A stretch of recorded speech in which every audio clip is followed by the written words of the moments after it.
여러분, 삭개오는 세리장이었습니다. 그는 돈과 지위, 명예도 가졌지만 유대 민족 사회에서 그는 반역자, 민족의 반역자라는 딱지가 붙어 있었습니다. 철저히 고립된 아웃사이더였습니다. 삭개오는 오늘날로 비교하면 그는 성공한 사람일지 모릅니다. 그렇지만 삭개오의 마음속에는 외로움과 공허함이 있었습니다. 그는 높은 직책을 가지고 있고 또 열심히 사는 것처럼 보입니다. 그의 삶을 보면 화려해 보일지 모릅니다. 가진 것이 많은 부자였기도 합니다. 그렇지만 사실은 그는 외로운 사람이었습니다. 그는 직분, 직책 때문에 어떠한 체면이라는 그런 두꺼운 갑옷을 입고 있었지만 그 체면 때문에 진정한 관계나 또 만족을 얻지 못했습니다. 그렇지만 그 외로움, 그 고독함, 그런 체면도 이제는 소용이 없다. 나는 예수님을 만나야 되겠다. 이런 갈급한 마음이 일어났습니다. 삭개오는 예수님을 만나기 위해서 체면을 다 벗어 던지는 용기를 보였습니다. 세례장으로서 사람들이 북적이는 그 길거리에 나무에 기어오르는 이 행위는 자신의 사회적 지위를 다 포기하는 것이었습니다. 삭개오에게는 그에게 진정한 이 갈망이 사회적 체면보다 더 중요했기 때문입니다. 삭개오가 예수님을 보지 못하는 이유는 그가 키가 작은 이유도 있었겠지만 더 중요한 건 너무나 많은 인파, 사람들이 모여 있어서 사람들 머리에 가려서 그 예수님을 볼 수가 없었습니다. 그래서 사람들을 붙잡고 이렇게 물어봤죠. 도대체 예수님은 어떤 분이십니까? 어떻게 보입니까? 사람들에게 물어봤더니 그 사람들은 이렇게 얘기하죠. 예수님은 예레미야와 같습니다. 어떤 사람은 예수님은 엘리야와 같습니다. 어떤 사람은 세례 요한이 부활한 것 같다라고 이야기를 합니다. 자신이 본 자신의 생각으로 예수님에 대해서 이야기를 하지만 정말 중요한 게 무엇일까요? 다른 사람이 만난 예수님이 아니라 내가 만난 예수님이 계셔야 됩니다. 오늘도 이 자리에서 우리가 예배를 드리지만 정말 중요한 것은 내가 예수님을 만나는 주인공이 되어야 되는 줄 믿습니다. 우리가 예수님을 제대로 보지 못하는 이유가 뭘까요?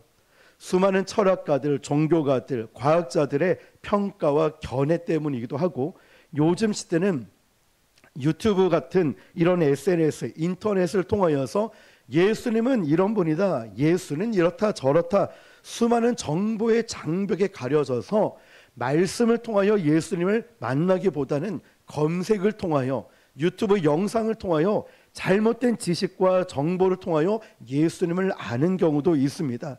여러분, 예수님을 제대로 알려고 그러면 유튜브나 인터넷 검색하는 것이 아니라 성경을 봐야 되는 줄 믿습니다. 하나님 말씀을 통하여 내가 예수님을 만나야 되는 줄 믿습니다. 나무 위에 올라가는 이 삭개오를 보십시오.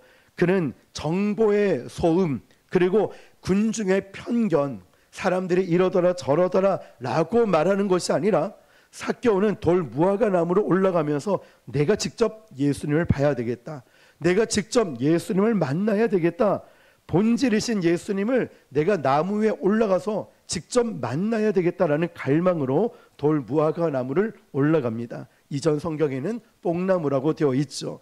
그 나무에 올라가서 나는 예수님을 직접 만나겠다는 것입니다.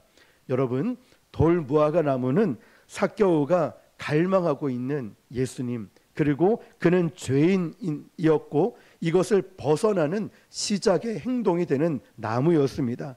인간의 노력과 간절함을 상징하는 것이 바로 뽕나무, 돌 무화과 나무이고, 이와 대조적으로 십자가 갈보리의 나무는요, 갈보리 십자가의 나무는 죄 없으신 구원자인 예수님이 저와 여러분을 구원하기 위해서 달리신 그 십자가 나무를 의미하고 있습니다. 갈보리 십자가 나무는 하나님의 사랑과 희생을 상징하는 것입니다. 우리가 십자가라는 나무에 올라가서 예수님을 바라볼 때 우리는 진정한 예수님이 누구신지를 보게 됩니다. 예수님은 단지 선생, 랍비가 아니라, 위대한 스승이 아니라 나의 죄를 구원하시기 위해 오신 구원자이십니다.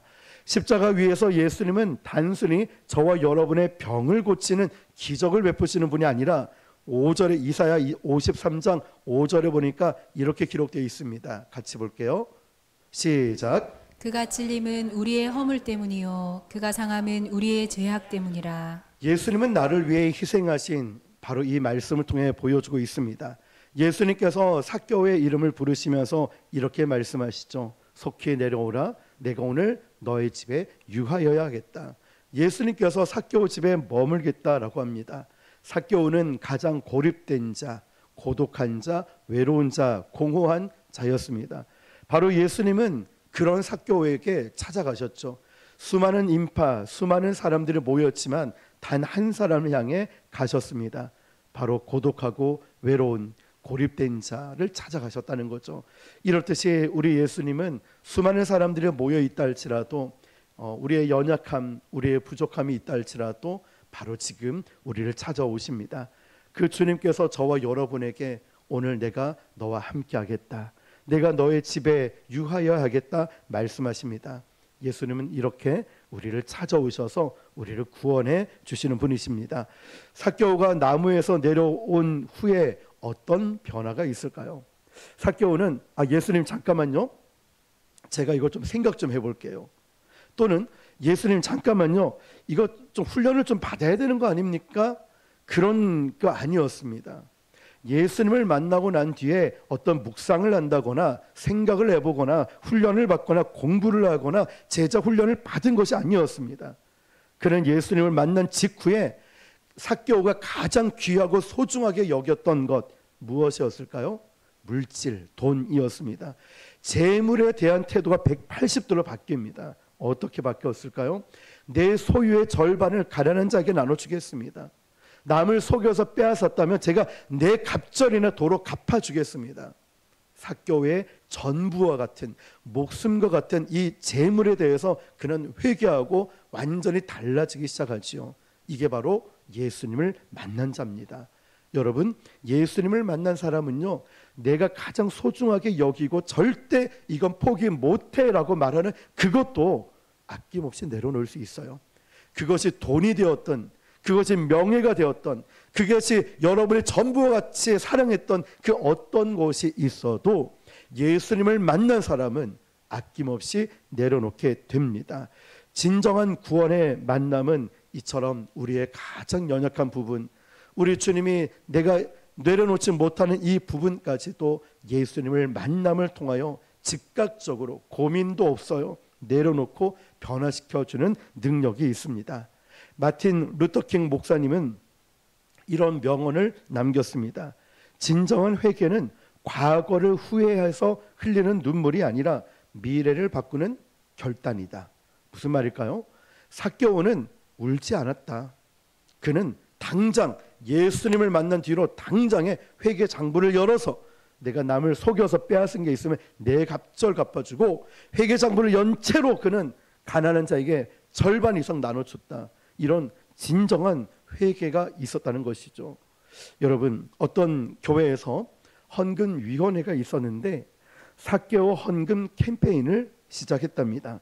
그래서 어떤 캠페인이었냐면, 우리도 삭개오처럼 재산의 절반을 헌금합시다 라고 캠페인을 벌였답니다. 그런데 그 다음 주에 어떤 결과가 있었냐면, 평소보다 이 성도들이 헌금이 30%나 오히려 감소했고, 또 여러 성도들이 갑자기 교회를 안 나오기 시작했답니다. 그리고 어떤 집사님에게 물어봤답니다. 왜 당신은 삭개오 이 재산의 절반 헌금하자는데 왜 안 합니까? 라고 물어봤더니, 저는 세리장이 아니고 저는 아주 지극한 일반 직장인이라 저는 못합니다 말했다는 거죠. 여러분, 삭개오 이야기에 아멘 하는 것은 어쩌면 쉬울지 모릅니다. 그렇지만 그대로 실천하는 것은 여전히 어렵다는 것이죠. 여러분, 이 삭개오의 결단은 쉬운 결단이 아니었습니다. 그 소유의 절반, 그리고 잘못 얻은, 부정해서 얻은 것이 있다면 내 갑절이나 돌려주겠다는 결단은 바로 예수님을 인격적으로 만났을 때 가능한 일이라는 것이죠. 여러분, 오늘 이 말씀은 저와 여러분에게 이런 질문을 던집니다. 예수님을 바라보지 못하게 만드는 군중의 머리는 여러분에게 무엇입니까? 사회적 시선입니까? 아니면 어떠한 사람입니까? 어떠한 욕망일까요? 아니면 너무나 많은 정보 때문에 예수님을 바라보지 못할까요? 진정한 예수님을 왜 내가 만나지 못할까요? 아직도 내려놓지 못한 어떤 이기심, 자존심이 있습니까? 아니면 여전히 그런 체면이 있습니까?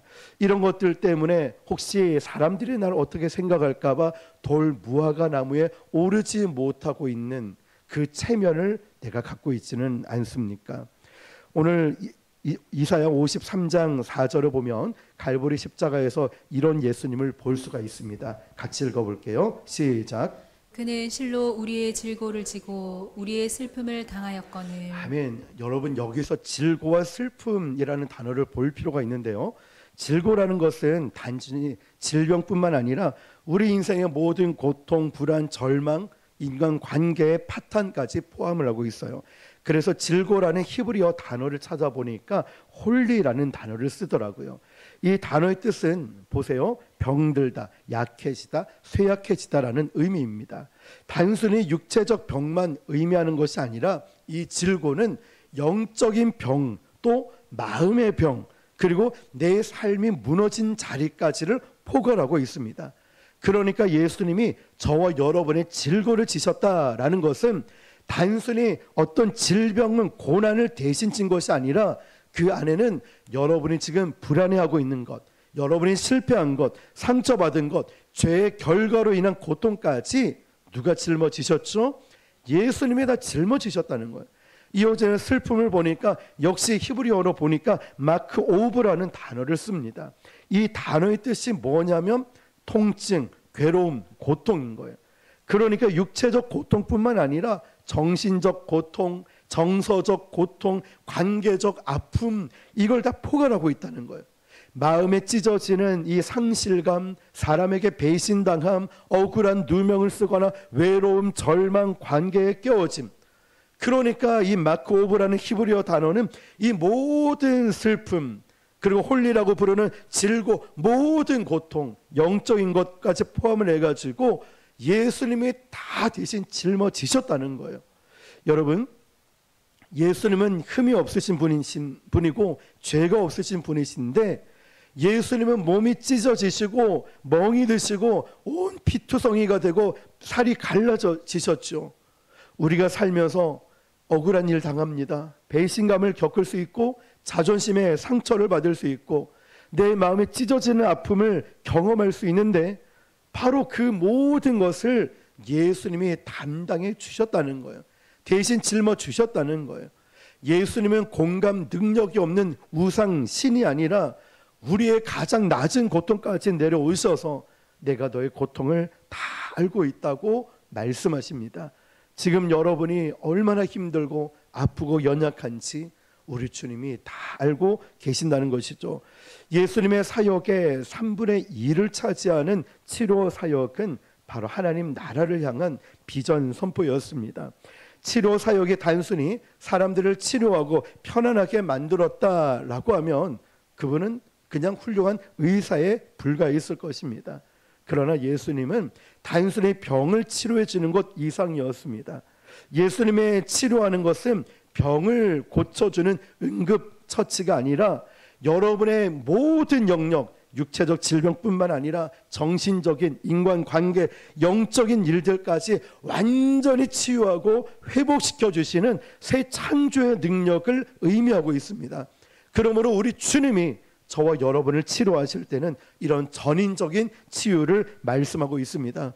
그러므로 신학적 논쟁을 넘어서서 우리는 삭개오처럼 여기서 이렇게 응답하는 믿음이 필요합니다. 과거의 일이 아닙니다. 세상 사람들은 어떤 영상을 보면 예수님을 석가모니와 똑같아, 부처와 똑같다는 등 그냥 동급화시키고 그냥 좋은 위인 중 한 사람으로 그냥 치부해 버립니다. 마치 박물관의 유물처럼 그래 존경은 하지만 오늘 나를 바꿀 수 있는 분은 아니다라고 그냥 이렇게 치부해 버려요. 여러분, 그렇지만 우리가 갈보리 십자가에 올라가서 예수님을 바라보면 어떤 분이실까? 어제나 오늘이나 영원히 동일하신 주님을 경험하게 됩니다. 2000년 전에 채찍을 맞으신 주님께서 나의 질병과 아픔을 다 짊어지시고 치유하는 능력을 우리가 경험하게 되는 것입니다. 예수님은 삭개오에게 나무에서 너 속히 내려와라 했을 때, 예수님을 자기 집에 영접했을 때 삭개오는 훈련을 받은 것도 아니고 기도를 받은 것도 아니고 설교를 들은 것도 아니고 제자 훈련 받은 것도 아니었지만 예수님을 만나는 그 동시에 그 인생 전인적으로 완전히 변화됐듯이 치료자이신 예수님은 우리에게 교리를 가르치는 것이 아니라 율법을 가르쳐 주시는 것이 아니라 예수님 자체가 구원자이시기 때문에 그 예수님을 구원자로 내가 영접하기만 하면 내 삶의 삭개오와 같은 놀라운 기적이 일어남을 믿으시길 바랍니다. 예수님은 어제나 오늘이나 동일하신 분이십니다. 그 주님이 오늘 우리에게 이렇게 물어보십니다. 말씀하십니다. 내가 오늘 너의 집에 유하여야겠다. 내가 너의 인생에, 너의 가정에, 너의 삶 속에 함께 해야겠다. 그 순간 우리가 내 주님 저희 집으로 오십시오, 삭개오처럼 즐거워하며 예수님을 모셔드릴 때 우리 삶의 실제적인 주님의 역사가 일어날 줄 믿습니다. 우리 주님은 그런 저와 여러분에게 수고하고 무거운 짐진 자들아 다 내게로 오라 말씀하십니다. 예수님의 초대는요, 단지 여러분의 육체적 병뿐만 아니라 앓고 있는 마음의 병도 있죠, 정신적인 병도 있고 인간 관계의 병도 있고 미래에 대한 불안감도 있죠, 어떤 죄책감까지도 있을 것입니다. 갈보리 십자가에서 예수님은 이미 이렇게 선언하셨습니다. 나의 질고를, 너의 질고를 내가 담당하고 너의 허물과 너의 모든 죄를 내가 다 책임지마. 너의 징계는 내가 짊어지고 내가 너에게 평화를 주겠노라. 지금 이 순간 우리 주님이 여러분의 마음속에 찾아오길 원하십니다. 그 치료자 예수님 앞에 여러분의 마음을 활짝 열고 맡기시길 바랍니다.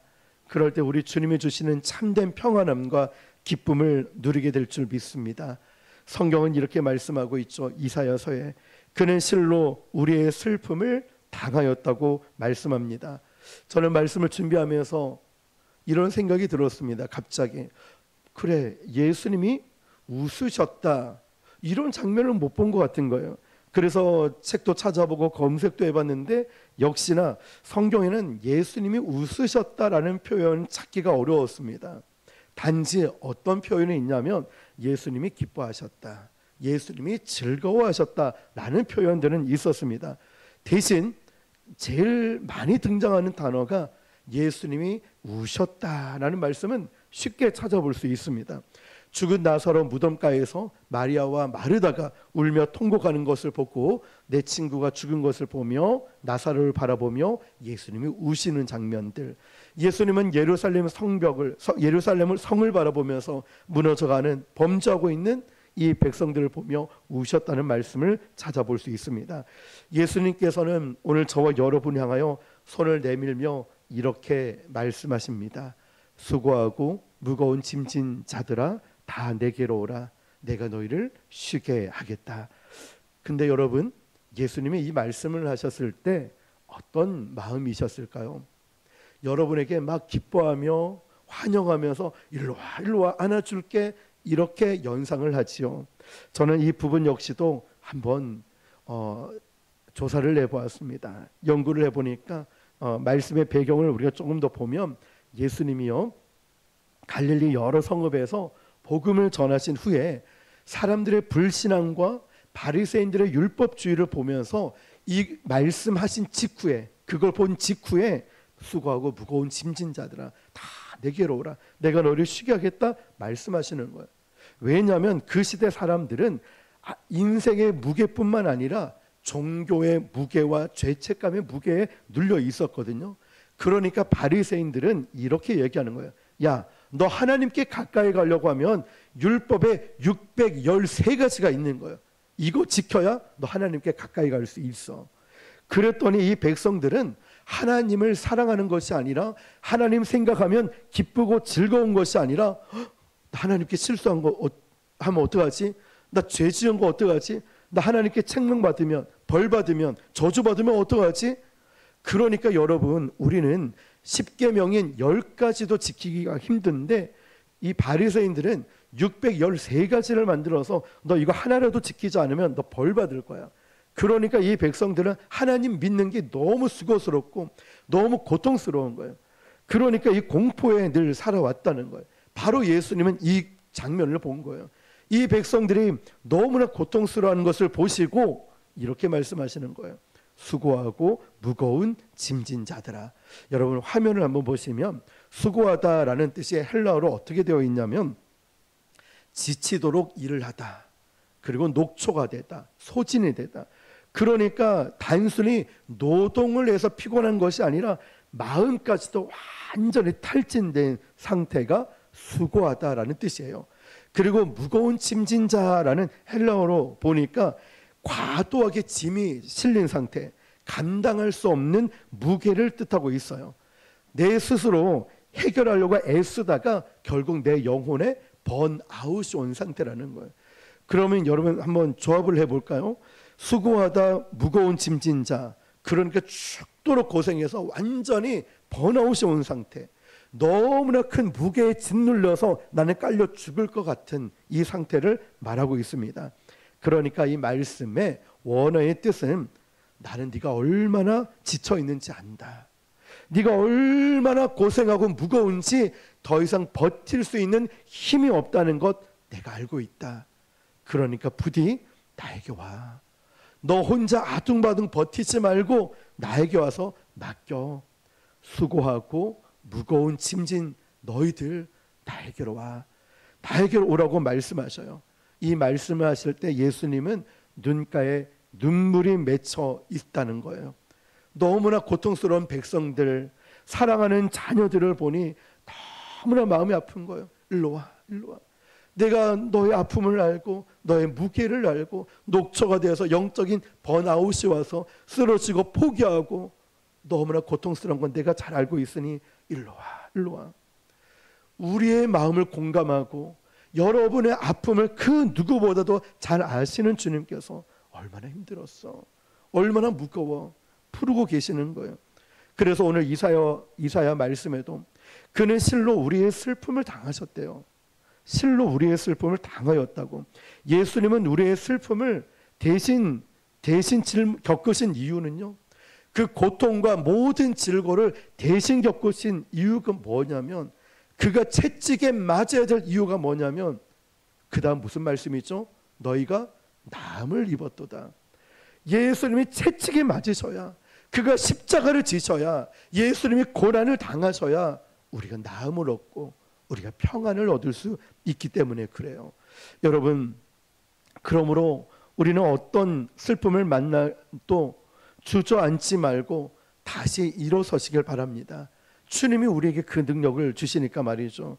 저는 말씀을 준비하면서 어떤 분의 간증을 읽었습니다.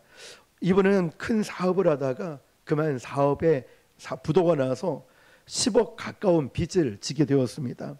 사방팔방의 빚쟁이들의 독촉하는 연락이 오고 난리가 난 거죠. 그에게 친한 친구도 있었지만 체면상 그 친구는 찾아갈 수도 없다는 거예요. 내가 차라리 죽으면 죽었지 나는 그 사람을 못 찾아가겠다는 거죠. 그래서 그는 다가오는 이 정신적 압박, 물질의 압박 때문에 견디기가 힘든 거예요. 좌절해서 죽지도 못하고 살지도 못하는 이런 처지가 된 겁니다. 그래서 이분은 택시를 타고 다리를 지나가면 다리가 좀 무너졌으면 좋겠다. 운전을 하고 하면 내가 큰 사고가 나서 난 죽었으면 좋겠다. 오로지 그 생각은 죽을 생각만 하고 있었다는 거죠. 그러다 어떤 분의 전도를 받고 서울의 한 교회에 가게 되었습니다. 그분은 설교를 듣고 있으면서도 어떤 생각을 했냐면 죽어야지. 이러다가 나는 어떻게 이 문제를 해결할까? 말씀이 들려오지 않고 이 고통과 고난 가운데 괴로워하는 거예요. 어떻게 하면 난 죽을 수 있을까? 어떻게 하면 해결할까? 그런데 그 순간 자기도 모르는 사이에 성령께서 역사하시는 것을 경험하게 된 거예요. 슬픔을 당하신 예수님이 그 사람의 가슴 속에 들어오셨습니다. 설교를 듣는데 예수님이 이런 말을 하더랍니다.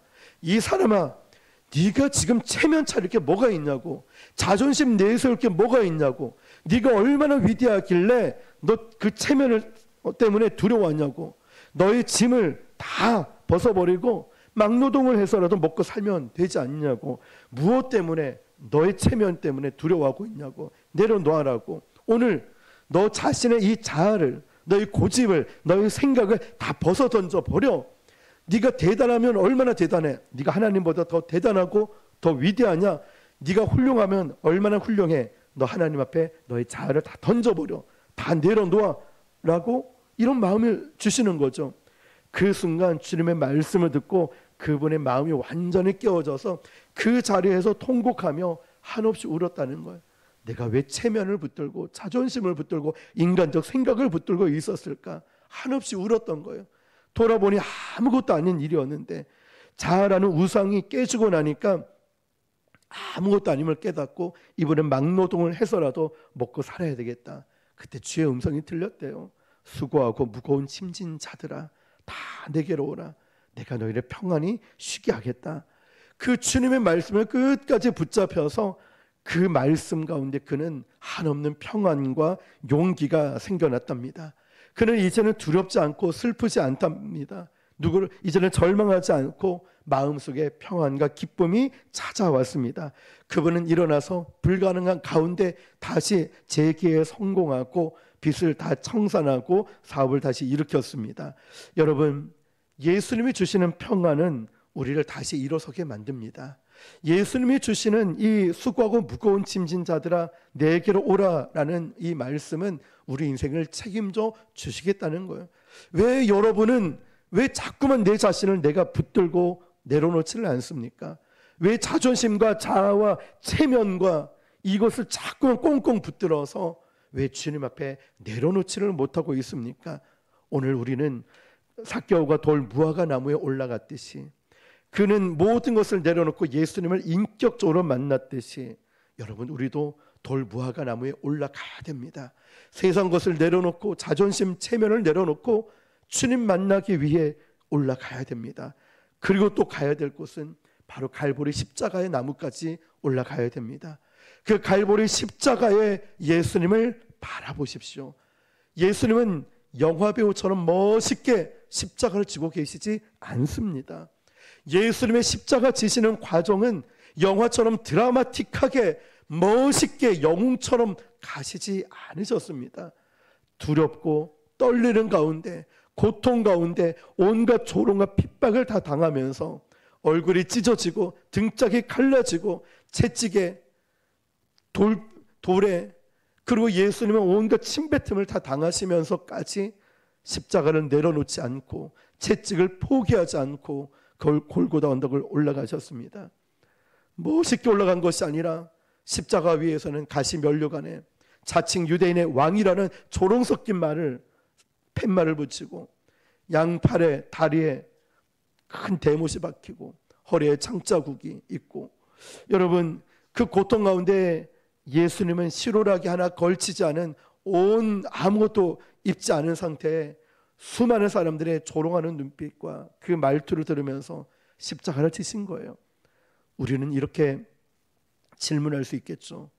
예수님, 왜 그 십자가를 지셨습니까? 예수님, 왜 그 채찍에 맞으시고 침뱉음을 당하고 채찍에 맞으시고 예수님 왜 그런 무거운 십자가를 지고 가셨습니까? 왜 그러셨습니까? 왜 그 고통을 당하십니까? 왜 그 조롱하는 소리를 참고 계십니까? 우리 주님은 이렇게 말씀하실 거예요. 너의 슬픔을 짊어지기 위해, 너의 질고를 내가 대신 지기 위해, 너의 아픔을 내가 대신 지기 위해, 그래야 너가 살아나니까, 그래야 내가 평안을 얻고 네가 나음을 얻을 수 있으니 내가 대신 이 모든 죄짐을 짊어지고 있었단다. 여러분, 십자가에 달리신 예수님을 바라보십시오. 예수님의 일그러진 얼굴, 우리가 패션 오브 크라이스트라는 영화에서 예수님의 얼굴 형태를 볼 수가 없어요. 온갖 피투성이가 되어 있어가지고 가시 면류관, 그리고 이 채찍에 맞아 온갖 이 채찍에는 납덩어리가 붙어 있거든요. 한번 때릴 때마다 살점이 뜯어져 나가는 거예요.